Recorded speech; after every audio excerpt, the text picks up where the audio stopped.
Now, it wouldn't be the world of woke without a trip to Britain's capital of woke, Oxford.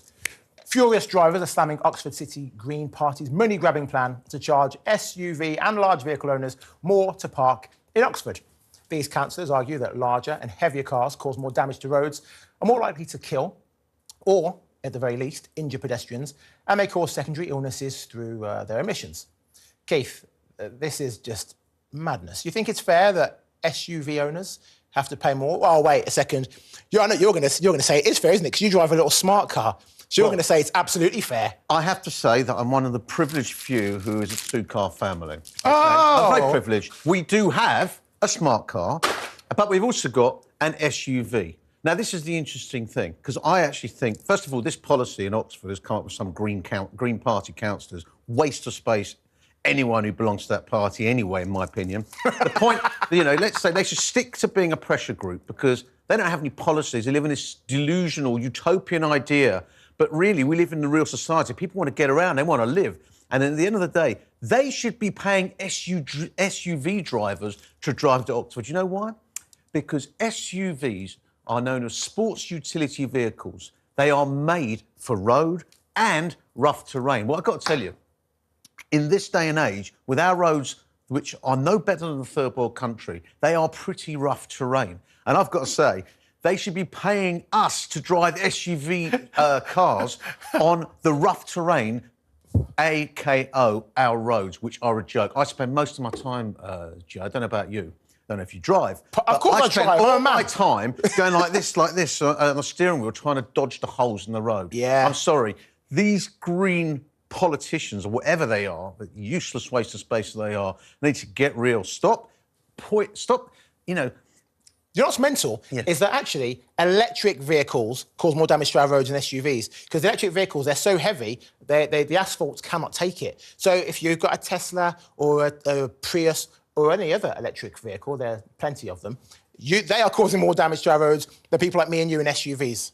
Well, you pointed out that I've got a smart car. It is an electric smart car. Oh, you're part of the problem. You're part of the problem, Keith. But that's the thing, Joe. Would they let me into Oxford, my electric smart car, being that they are weighing, and they weigh heavier than a normal petrol or diesel engine? Yeah. Well, again, I've looked it up in Oxford. They've got all these low emission zones and all these parking tariffs and ridiculous thing. They want to penalise the driver. I wouldn't mind. They don't even use that money to invest in the roads. Yeah. Right. Now, Keith, you have written a book called Cojones. Am I saying that right? I have. And it's all about... Well, Tesh, you tell us. What is the book all about? Well, it's partly about this. It's partly about living life on your terms, being personally accountable, sticking two fingers... I've said that a few times on the show already. But sticking two fingers up a convention, not listening to the naysayers. And let's face it, society's got all naysayers. You can't say this, you can't say that with offending. It's, it's about taking life by the scruff of the neck and not giving a damn what people think of you. Because at the end of the day, as I said, and I say it in the book, you wouldn't care so much what people think of you when you realise how little they don't. Yeah. And so that's what the basic book is about. And it's very much anti-woke. It's about not being the victim. We live in a victim society. Everybody wants to blame someone else for what is not working in their life. How about taking responsibility for yourself? And that is the name of the book. And I think, and I do believe, that if people lived on that basis in life, a bit more personal accountability, not pointing a finger at someone else, because remember, when you point your finger at someone else, you've got four fingers pointing at yourself, then you're gonna be more authentic, you're gonna live life as the way we should do. That's what I say. Absolutely. Well, speaking of woke, comedian Ed Gamble's advert for his upcoming tour, Hot Diggity Dog, has been altered after TfL claims it promotes obesity. TfL bosses have banned the comedian's tour poster because it features a hot dog. But they have approved an alternative with a cucumber instead. Crazily enough, it's not the first time tube bosses have cracked down on junk food-related adverts. Another poster promoting a forthcoming West End play was banned in July because it featured a wedding cake. So, is seeing a hot dog going to make you want to go out and eat one, or do you prefer to have a big cucumber in your mouth? I'm somebody who watches my weight, but I'm going to again, stick the proverbials up at these people who don't want to promote obesity. Look at me. Look at this. I'm having a gesture in. Look, and I'm not afraid to do so. Right? OK, I'll put on a couple of pounds, but so what? You know what? At the end of the day, Jay, in all seriousness, nice actually. In all seriousness, it is becoming a joke. You can't have a wedding cake on something called Tina or whatever is wedding advertising because it encourages obesity. If you can't have a bit of cake at a wedding, when can you? OK? I read situations like this, Operation Mincemeat. They don't like the advertising. Sadiq Khan's got this he's got his rules in place for certain adverts. Focus on London, focus on knife crime instead of wasting your time on what is being advertised on the billboards. At the end of the day, like I said, Operation Mincemeat. I haven't seen it yet. I've heard it's very good. OK? Are they going to start looking at the titles of shows soon? I've seen that on Underground and buses. You know, what are they going to say? Well, it's got to be halal mincemeat. Or it's got to be... You can't call it mincemeat because you're going to annoy the vegans. Yeah. I mean, with all due respect. I mean, as I said, I wish you had some brick walls in here because I would actually bang my head against... It's a joke, no? It is. The London Underground is turning into North Korea.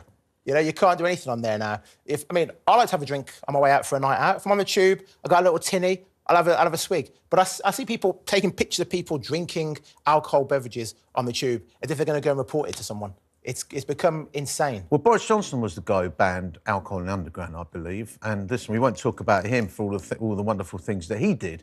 But look, it is becoming a joke. I mean, look, like I said, you can't walk through the street and pass wind without people frowning. You know, it really is. I mean, with all due respect, you've got fresh air, or not so fresh in London, even with the congestion charge or the pollution tax, whatever you want to call it. Look, you know, at the end of the day, you've got to live your life. And that's one of the things that I was saying about my book, Jay, is that you've got to live your life. You can't sort of scrutinise everything and walk on eggshells. So what advice would you give to Sadiq Khan? He needs some bigger cojones, clearly. If Sadiq Khan come out and said, you know what, people, if you see a hot dog on an advert on my transport system and you want to eat a hot dog, that's on you. One finger pointing to you. That's up to you what you want to do with your life. My job is to provide transport for you and clean air and stop knife crime. I'm not doing any of those things. He needs some bigger cojones. What would you advise Sadiq Khan to be doing with his life? Well, I'll tell you what I'd advise you, Sadiq. OK, by the way, I'm not voting for you come May. I'm very sorry about that. But what I would do, it's Ramadan, and I know that you're an observant Muslim, OK? Why don't you forget this obesity nonsense? Again, have a bit of gesture egg, or actually, sorry, I shouldn't call it a gesture egg. Let's call it an Easter egg. Call it what it is. Thank you. Have a bit of Easter egg, number one. And why don't you break your Ramadan fast on it? How about that for Ramadan, Kareem? You know, I'm being serious now. OK, that would be great for cultural diversity as well. To break his fast. Because you're breaking the fast of the holy month of Ramadan. Great. On an Easter egg. How about embracing that? That is great message out to all the Christians. And let's face it, we live in a Church of England country, so why not? That's right. Well, Keith, are you going to stand for mayor? About what? You're going to stand for mayor? Are you going to pay for my sponsorship? Because I think it costs about £5,000. I think it's 10 grand now. I think it's 10 grand now. 10 grand in London, I believe. Well, I'll tell you what. Have you got the cojones to do it, Keith? Well, it's not so much that. You know, you get people like me moaning at how bad a job they all do. So I don't know if I can really take that. But there you go. You never know your luck. You never know your luck. Super. Keith Fraser, thank you very much, my man. Thank you, Jay.